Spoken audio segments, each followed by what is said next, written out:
नमस्कार दर्शक बंधु आपण समस्त को मो चैनल को पुणी थे स्वागत करुचे। दर्शक बंधु आज 25 जून 2025 बुधवार आषाढ़ अमावास्या चुपचाप घरर एही जगार रखी दियंतु गोटाए जिनिस वर्ष सारा हेब नाही धनर अभाव। आज्ञा हाँ दर्शक बंधु प्रत्येक दिनर गोटी गोटी विशेष महत्व रही। एही अमावास्या दिनर भी गोटी विशेष महत्व रही। आपण माने जदि संध्या समय एही उपाय कर दियंती तेबे आपणक जीवन रे केबे भी दरिद्रता आसीब नाही। कारण अमावास्या कौन संध्या परे ना सूर्य थाए ना चंद्र थाए। एही समयटी बहुत खास अटे। एही समय रे जदि आपण माने एही गोटाए काम कर दियंती चुपचाप बस आपणक मुख्य द्वार रे एही जिंसटी रखी देबे केबे भी धनर अभाव आपण माने अनुभव भी करि परिबे नाही।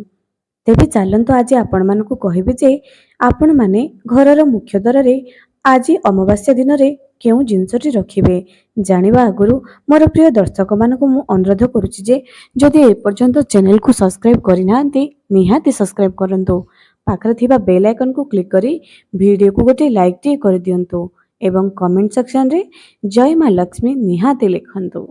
एबे दर्शक बंधु अमावास्या प्रथमे जानी रखंतु जे अमावास्या दिनर महत्व।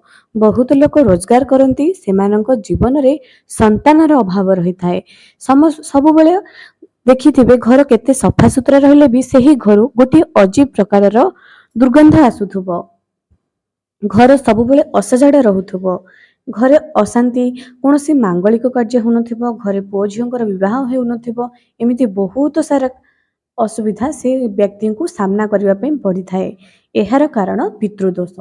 आपण वास्तुदोष घर भंगा भंगी करी तैयारी कर दियंतु।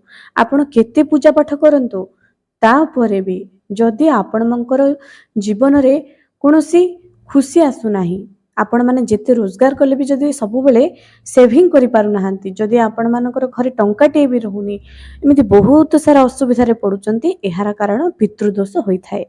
सही पितृदोष एवं नजर दोष जेमिति कि साही पड़िशा आपणकर उन्नति देखि सही पारु नथिबे। आपणक परिवारर निजर लोक उन्नति आपणकर देखि करी सही पारु नथिबे किंबा आपणकर निजर नजर भी आपणक ऊपर लागि जाय। लोक माने एहाको भल भाबरे विश्वास करि पारि नथांते बा बुझी पारु नाहांती प्रकृत रे। एवं आपण माने देखिथिबे छोट छुआ को नजर लागि थाए सही परि बड़ व्यक्ति को भी नजर लागि थाए। सेमानकर टंका संपत्ति ए सब को भी नजर लागि थाए। नजर एमिति एक जिंस जहा जेते बेले थरे लागि जाय ना ताहा जीवाको आउ बाट ही खोल एमिति धीरे धीरे धीरे धीरे करी पूरा कांगाल कर दी थाए। तेणु एही अमावास्या दिन आपण को एही उपाय करिवार अछि। आपण को घरे नजर दोष थाउ न थाउ एही उपाय कर दियंतु। आपण को घरे जदि आपण भलरे भी अछंती उन्नति हेउची आपण को घरे ठीक ठाक चली छी तापरे भी एही जिंसटा कर दियंतु।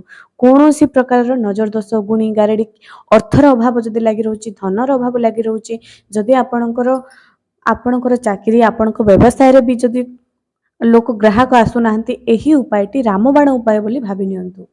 तेणु एही उपायटी आज संध्या समय निज मुख्य द्वार रे निश्चय कर दियंतु।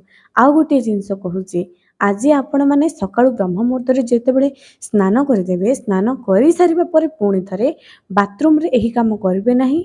अन्य एक जगह रे तुलसीर काठी को पानी रे बुड़ाई देबे सही जल रे स्नान करिवे। एहा द्वारा मानसिक शांति आपण को प्रदान मिलिबो रोग मुक्ति हबो जदि आजिर दिन रे एही काम करिवे। ओस्त गछ मूले जदि दीपटी जालिबे पितृंक उद्देश्य रे तेबे आपणक घर पितृ दोष दूर हबो। द्वितीय तृतीय रे आजिर दिन रे अमावास्या दिन रे जदि शिवलिंग रे गोटे लोटा जल रे जदि आपण किछि कला राशि पके अर्पण करिवे आपणकर पितृदोष दूर होई थाए। अमावास्या दिन रे शनि मंदिर रे दीपटी दियंतु। कला गरीब लोक मानकु किछि असहाय मानकु खाइबा पई दियंतु। तेबे देखिबे जे आपणको घर गरीबी समस्या किपरि धीरे धीरे करी दूर होउची। जदि आपणकर अर्थर अभाव लागि रहउची एही अमावास्या रु आर अमावास्या अर्थात ठीक 30 दिन टंकाटी लेखे होना काहेकि गोटे डब्बारे पुराई करी जेमिति कि आज आपण अमावास्या आज आपणको पाखरे किछि चिल्ड्रा पैसा अछि बा कॉइन अछि आपण सही डब्बारे रखिले कंटिन्यू 30 दिन पूर्व अमावास्या आगामी अमावास्या पर्यंत एमिति किछि किछि सेविंग करी जांतो। सही पैसा को मंदिर रो हुंडी रे दान करि दियंतो। ଦେଖିବେ ଆପଣଙ୍କର ଗରିବ ସମସ୍ୟା କିପରି ଦୂର ହେଉଛି, କିପରି ଆପଣଙ୍କର ଉନ୍ନତି ହେଉଛି, ବ୍ୟବସାୟୀମାନେ କିପରି ଉନ୍ନତି କରୁଛନ୍ତି, କିପରି ଗ୍ରାହକ ଆପଣଙ୍କ ଦ୍ୱାରକୁ ଆସୁଛନ୍ତି, ସ୍ୱାମୀଙ୍କର କିପରି ଉନ୍ନତି ହେଉଛି, ଘରର ପୂର୍ବର ପରିସ୍ଥିତି ବର୍ତ୍ତମାନର ପରିସ୍ଥିତି ଆପଣ ନିଜେ ଅନୁଧ୍ୟାନ କରିବେ କେତେ ଚେଞ୍ଜେସ୍ ଆସିଯାଇଛି ବୋଲି। ଏହି ଅମାବାସ୍ୟା ଦିନରେ କେବେ ବି ଆପଣମାନେ ନଖ କାଟନ୍ତୁ ନାହିଁ। ଅମାବାସ୍ୟା ଦିନ ଯଦି ଚାହୁଁଛନ୍ତି ଘରୁ ଅଳନ୍ଧୁ ସଫା କରନ୍ତୁ ଏବଂ ଘରୁ ଯାହା ବି ଆପଣଙ୍କର କଚରା ଜିନିଷ ଅଛି ଅମାବାସ୍ୟା ଦିନ ସବୁ ଘରୁ ବାହାର କରିଦିଅନ୍ତୁ ସକାଳୁ ସକାଳୁ। ଯେମିତି ଘରର କେହି ବି ଉଠି ନଥିବ ଆପଣ ସବୁ ବାହାର କରି ବାହାର ଫିଙ୍ଗିଦେବେ। ଏହା ବହୁତ ଭଲ ଅଟେ। ଅଲକ୍ଷ୍ମୀକୁ ଦୂର କରି ଲକ୍ଷ୍ମୀକୁ ଆଗମନ ପାଇଁ ଅମାବାସ୍ୟା ଦିନଟି ବହୁତ ଭଲ ଅଟେ। ଯେତେ ପାରୁଛନ୍ତି ଘରୁ କଚରା ବାହାର କରନ୍ତୁ ଏହି ଅମାବାସ୍ୟା ଦିନ। ଏହି ଅମାବାସ୍ୟା ଦିନ ଯଦି ଆପଣ ଘରର ଦ୍ୱାର ବନ୍ଧରେ ମୁଖ୍ୟ ଦ୍ୱାରରେ ସ୍ୱାସ୍ତିକ ଅଙ୍କନ କରି ମୁଖ୍ୟ ଦ୍ୱାରର ପୂଜା କରିବେ ଅମାବାସ୍ୟା, ସଂକ୍ରାନ୍ତି, ପୂର୍ଣ୍ଣିମା, ଗୁରୁବାର, ଶୁକ୍ରବାର ଏବଂ ଯାହା ବି ଆମର ପର୍ବପର୍ବାଣୀ ଅଛି ଓଡ଼ିଆମାନଙ୍କର ଏହି ସବୁ ଦିନରେ ନିଜର ଘରର ମୁଖ୍ୟ ଦ୍ୱାରରେ ଯଦି ରଙ୍ଗୋଲି ଏବଂ ତା ସହିତ ଦୁଇପଟେ ଦୁଇଟି ସ୍ୱାସ୍ତିକ ହଳଦୀର ଅଙ୍କନ କରି ଲାଲ ପୁଷ୍ପ ଦେଇ ମା ଲକ୍ଷ୍ମୀଙ୍କୁ ସ୍ମରଣ କରି ଦୀପଟିଏ ଦେଉଥିବେ ତେବେ ଘରୁ କେବେ ବି ଧନଜନର ଅଭାବ ରହିବ ନାହିଁ। ଏବେ ଆପଣମାନେ ଘରର ମୁଖ୍ୟ ଦ୍ୱାରରେ ଆଜିର ଦିନରେ କ'ଣ କରିବେ ସନ୍ଧ୍ୟା ସମୟରେ ଚାଲନ୍ତୁ ଜାଣି ରଖିବା। ନା ଆପଣଙ୍କୁ କ'ଣ କରିବାର ଅଛି ନା ଆପଣଙ୍କୁ 100 ଗ୍ରାମର ଫିଟିକିରି ନେବାର ଅଛି। 100 ଗ୍ରାମର ଫିଟିକିରି ନେବେ। ତାହାକୁ କ'ଣ କରିବେ ନା ଗୋଟିଏ କଳା ରଙ୍ଗର କପଡ଼ାରେ ଗୁଡ଼ାଇ ଦେବେ ଏବଂ ଘରର ମୁଖ୍ୟ ଦ୍ୱାରର ବାହାର ପଟକୁ ଯିବେ। ଠିକ୍ ମୁଖ୍ୟ ଦ୍ୱାରର ଆଖପାଖରେ କେଉଁଠି ଲୁଚାଇ ଦେବେ ତାହାକୁ। ଏମିତି ଆପଣଙ୍କୁ ପ୍ରତି ଆପଣଙ୍କ ଘରର ଡେଭଲପମେଣ୍ଟ ଆପଣମାନେ ନିଜେ ଦେଖିବେ। କେଉଁ ବି କାର୍ଯ୍ୟ ଜଲ୍ଦି ହୁଏ ନାହିଁ, ସମୟ ଦରକାର, ଟିକେ ଧୈର୍ଯ୍ୟ ମଧ୍ୟ ଦରକାର। ଆପଣଙ୍କୁ ଏହାକୁ କରିବା ପାଇଁ ପଡ଼ିବ। ଯଦି ଆପଣ ଡିପ୍ରେସନରେ ରହୁଛନ୍ତି, ମାନସିକ ଦୁଶ୍ଚିନ୍ତା ଲାଗି ରହୁଛି, ନିଦ ହେଉନାହିଁ ରାତିରେ, କ'ଣ କରିବେ ନିଜ ବାଥରୁମରେ କାଚର ପାତ୍ରରେ ଫିଟିକିରି ରଖିବେ। ଏହାକୁ ପ୍ରତି ଶନିବାରକୁ ଶନିବାର ଆପଣ କ'ଣ କରିବେ ତାହାକୁ ବଦଳାଇ ଦେବେ। ଏମିତି କରିବା ଦ୍ୱାରା କ'ଣ ହୋଇଥାଏ ନା ଘରୁ ଯାହା ବି ନେଗେଟିଭିଟି ଥାଏ ସବୁ ନେଗେଟିଭିଟି ଥାଏ ଆମ ବାଥରୁମରେ। ବାଥରୁମରୁ ଏହି ଜିନିଷ ରଖିବା ଦ୍ୱାରା ଆପଣଙ୍କ ଘରକୁ କେବେ ବି ଦୁଶ୍ଚିନ୍ତା, ଡିପ୍ରେସନ ଏସବୁ ଆସିବ ନାହିଁ। ଆପଣ ବିନା ଦୁଶ୍ଚିନ୍ତାରେ ଶୋଇପାରିବେ। ତେଣୁ ଏହି ଉପାୟଟି ନିଶ୍ଚୟ କରନ୍ତୁ ଏବଂ ଆଜି ସନ୍ଧ୍ୟା ସମୟରେ ଶିବ ମନ୍ଦିର ଯାଇକରି ଦୀପ ଦେବଦେବ ମହାଦେବଙ୍କ ମନ୍ଦିରରେ ଜଳାଇ ଦିଅନ୍ତୁ ନିଜ ପିତୃପଙ୍କ ଉଦ୍ଦେଶ୍ୟରେ। ପ୍ରତି ଅମାବାସ୍ୟାରେ ଏହି ଉପାୟ କରିବା ଦ୍ୱାରା ପିତୃ କଷ୍ଟରୁ ଆପଣମାନେ ମୁକ୍ତି ପାଇବେ ବା ପିତୃ ଦୋଷରୁ ଆପଣମାନେ ମୁକ୍ତି ପାଇପାରିବେ। ତ ଆପଣମାନେ ଅମାବାସ୍ୟା ଦିନ ଏହି ଉପାୟ ନିଜ ଘରେ ନିଶ୍ଚୟ କରନ୍ତୁ। ଦର୍ଶକ ବନ୍ଧୁ, ଅମାବାସ୍ୟା ଦିନ କେବେ ବି ନଖ କାଟିବେ ନାହିଁ। ଏହା ଆପଣଙ୍କ ପାଇଁ ଜମା ବି ଠିକ୍ ନୁହଁ। ପରିବାରର ସମସ୍ତ ବ୍ୟକ୍ତି ଅମାବାସ୍ୟା ଦିନ ସଫା ସୁତୁରା ରୁହନ୍ତୁ।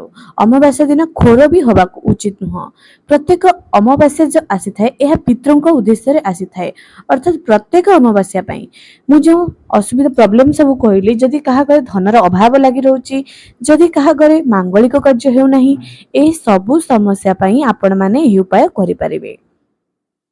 ଯଦି ଆପଣମାନେ ମାନସିକ ଦୁଶ୍ଚିନ୍ତାରେ ରହୁଛନ୍ତି, ଡିପ୍ରେସନରେ ରହୁଛନ୍ତି, ଆପଣଙ୍କୁ ଲାଗୁଛି ଯେ କେହି ଆପଣଙ୍କର ବିନା କାରଣରେ ଚିନ୍ତିତ ଅଛନ୍ତି, ତେବେ ଯେକୌଣସି ବ୍ୟକ୍ତି ହଉ ଶୋଇବା ଘରେ ସବୁବେଳେ ଭୀମସେନ କର୍ପୂର ସହିତ 2ଟି ଲବଙ୍ଗ, ଯାହାକି ଫୁଲ ଥିବା ଲବଙ୍ଗ କଣ୍ଟିନ୍ୟୁ ଜାଳିବା ପ୍ରାରମ୍ଭ କରିଦିଅନ୍ତୁ। ଅର୍ଥାତ୍ ପ୍ରତ୍ୟେକ ରାତ୍ରିରେ ଶୋଇବା ସମୟରେ ଭୀମସେନ କର୍ପୂର ସହିତ 2ଟି ଲବଙ୍ଗ ଜାଳିବା ପ୍ରାରମ୍ଭ କରିଦିଅନ୍ତୁ।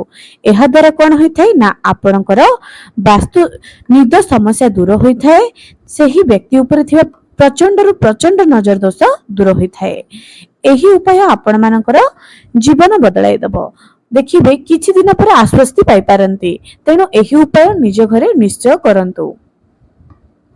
ଏବେ ଦର୍ଶକ, ଅମାବାସ୍ୟା ଦିନ ଆପଣ ଆଖପାଖରେ ଥିବା ଓସ୍ତ ଗଛ ପାଖକୁ ଯିବେ। ସେଠି ସୋରିଷ ତେଲର ଦୀପଟିଏ ନିଶ୍ଚୟ ଜଳାଇବେ। ଅମାବାସ୍ୟା ଦିନ କେବେ ବି ବେଲପତ୍ର ଏବଂ ତୁଳସୀ ପତ୍ରକୁ ତୋଡ଼ିବେ ନାହିଁ ଏବଂ ସେହି ଦିନ ନିଜ ପିତୃଙ୍କ ଉଦ୍ଦେଶ୍ୟରେ ଦେବଦେବ ମହାଦେବଙ୍କ ପାଖରେ ସନ୍ଧ୍ୟା ସମୟରେ ଦୀପ ପ୍ରଜ୍ୱଳନ କରିବେ।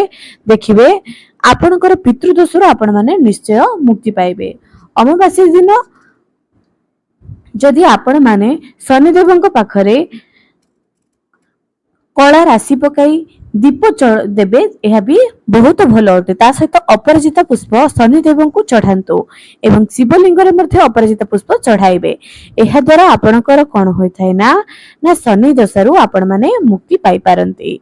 एबे अमावास्या दिन आपण माने कौन करिवे ना किछि गरीब लोकन को खाइबा पे दियंतु आपणकर शक्ति अनुसार गरीब लोकन को खाइबा पे दियंतु यह भी आपणक पई भल हटिबो। एबे दर्शक बंधु आज रही अमावास्यार विषयटी आपनको किपरि लागिला कमेंट सेक्शन रे निश्चय जणांतु। आज पई रहली पुणी देखा हेबो आगामी एक सुंदर वीडियो रे।